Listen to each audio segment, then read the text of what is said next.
I've been saying this for a minute now, but now I really mean it. Puma is killing it. You need to be on the lookout. If you play basketball, try one of their shoes, man. Just try one.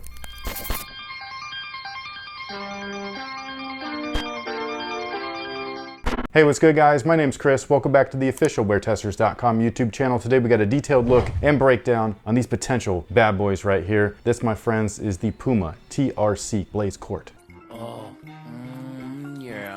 These guys right here, I've been excited about ever since I first saw them. We were actually invited to Puma HQ sometime. A while ago. It was a long time ago. At least it feels like it was a long time ago, but it also feels like it was just yesterday. All my troubles seem so far away.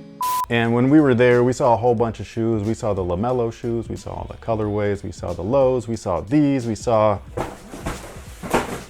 these. But these guys right here were the one that I was like the most excited about because it just kind of like was Puma's heritage wrapped up in a basketball shoe, which I thought was really dope. So for those of you guys that don't know, Puma actually has another model called the TRC, but it's actually an off-court model, at least nowadays, but I think it was originally a running model and everything, but they still sell them today. That shoe has trinomic cushioning in it. This shoe right here is Puma's first basketball shoe to actually feature trinomic cushioning, which I think is quite interesting. I don't know if it's actually in the shoe though, because you can't see it, but in case you were wondering what trinomic cushioning is, it's the OG Hexalite, essentially. I know that Reebok used Hexalite after their ERS system, ERS meaning energy return system, where they were like little tubes inside the shoe and everything, but we're not here to talk about Reebok, even though I could go on for days about that. But before Reebok used Hexalite, at least to my knowledge, Puma was using what they're calling trinomic, which is a hexagon style cushioning system. They were all different shapes and sizes, but basically it was kind of like a gel type of cushioning with that hexagon shape. And again, when you would see the shoes that would use the trinomic cushioning system, which you'll be able to see in all of our overlays here, you can actually see the actual cushioning there, which is something that you cannot see in this one. So I don't know if trinomic is now foam based. I don't know if you were to cut these in half, if you would actually see the trinomic cushioning in there. Maybe Foot Dr. Zach will cut these in half soon. I hope so. But with all that being said, hot damn, look at the traction, man. Puma been killing it with their traction, dude. Like, their has never disappointed me except for that first model that they came back out with. That was the only one where like certain courts I was like, it's not that great. That shoe right there had like an inverted version of the original kind of like traction pattern that they used back in the day. This guy though doesn't. They use their really great rubber. This stuff right here just grips like nobody's business on all the shoes that I've ever tried them on. Very similar rubber compound to what was on the Clyde All Pro, which had Kobe 9 level everything. All the performance from that shoe was like Kobe 9 reincarnated. Shut up and take my money. And this guy right here, I'm not gonna say this a Kobe 9 or anything like that, but Kobe-esque maybe. So the traction should work great, especially indoors. The pattern is a little tight together, so if you are in a very dusty court, you might have to wipe a little bit once it gets like pancaked on there. But outside of that, it should be good. Again, the cushion is a couple of things actually. The first thing is their trinomic cushioning, which I believe they're trying to show you with these little cutouts, because that's kind of what their trinomic stuff was like, where you would see in those little windows, the little open cells and things like that. So again, this is foam right here, so I don't think that that's the actual trinomic cushioning. If it is, it's definitely not like the original stuff, so I'll just be curious to know. The rest of the midsole though is Pro Foam Plus, super comfortable stuff. I think that's where Puma's really like shined in the last few models, where, was it the hardwood or the hard court? I can't remember what the shoe's name is. They were beautiful though. Backjacker Jody's a little slow today.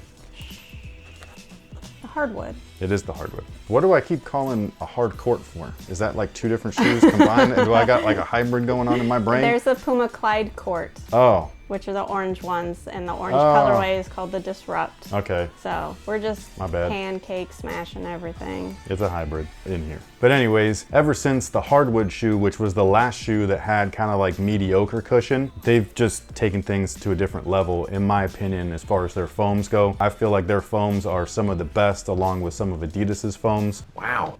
Or even some of Nike's, like Cushlon and things like that. Even Injective Phylon is fantastic. So this stuff right here is right in line with all of that. When you step into these guys, you feel just nothing but comfort, which I think is a good thing, especially if you're new to the brand or new to its products. That first step that you take in these shoes when you're in store trying them on is everything. That is what will make or break your sale. And I feel like they've done a great job kind of like leveling up a little bit. I'm just excited because because these things are fantastic. Now the materials on these are nothing fancy. Like, I want to call them garbage, but it's basically like what you see on every freaking basketball shoe nowadays. This is where I will give them a little knock, because that Clyde Hartwood was kind of the last one that used that leather and mesh base. I really wish that they would go back to that. I will say that the shoe that this actually plays off of, the original TRC, where that shoe is kind of like a running lifestyle model, this guy kind of takes that and then, you know, moves it over to basketball. So do I wish that there was some premium materials on here, or at least some genuine materials? The answer, obviously, if you're asking me personally, is yes. Is this going to work on court? Most likely. Again, this is kind of like the industry standard at this point. So if you like lightweight shoes, if you like airy mesh, shoes that don't require a lot of break-in time, this guy right here is going to fit right up that alley. But essentially, we've got a basic style mesh. That's the main build. The back section actually has a more open-celled mesh, which is covered with a screen mesh. And then all of the overlays that you do see are my favorite thing in the world,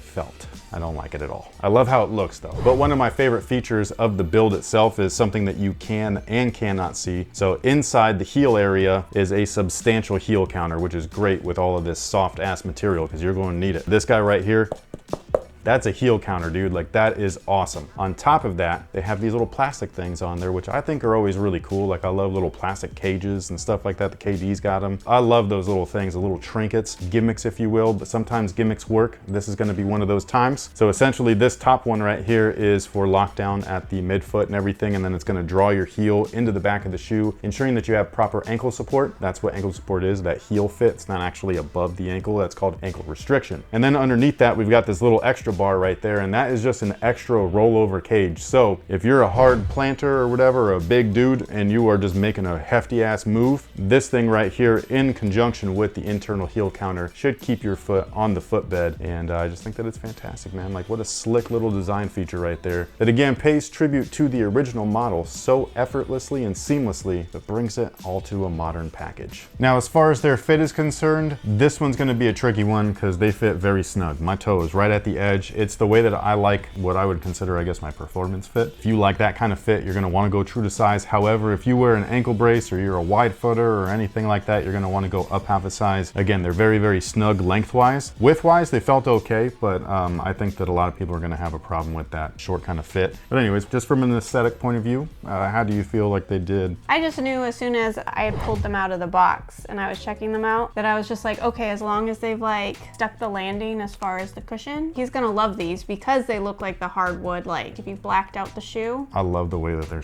is looking, dude. Like, they have such a clean aesthetic that is retro and modern at the same. It's so rare to get that. Like, Jordan's trying so hard and they are failing on all fronts. But it's the felt where I was just like, oh, you could have just like put anything else there. Literally anything. You're gonna get dinged, Puma, because that's not his jam. No, it's unfortunate, because I feel like they're doing really great.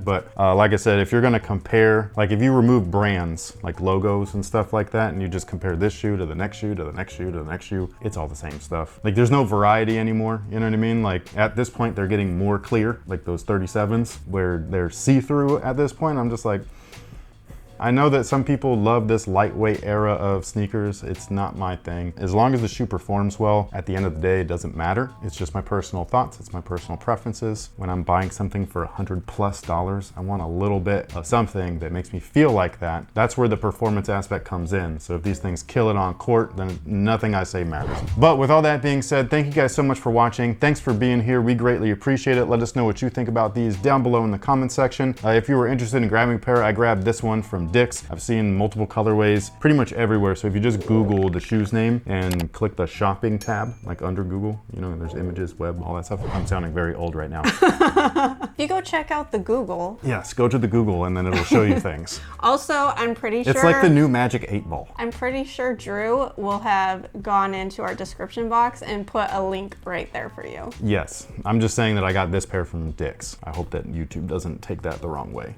They did last time. But again, thank you so much for being here. We greatly appreciate it. Also, make sure that you check out our KD15 performance review. Our guy Alan, he's new. He fucking killed it, man. Him and Jalik tag team that shit. It was awesome. Like, what a great welcome that was, in my opinion. So make sure that you go to that video and show it support as well. And again, with that being said, thank you for being here. And until next time, guys, have a good one. Holy shit. What is the temp outside? Like, why is it this hot in here? This can stick to my forehead.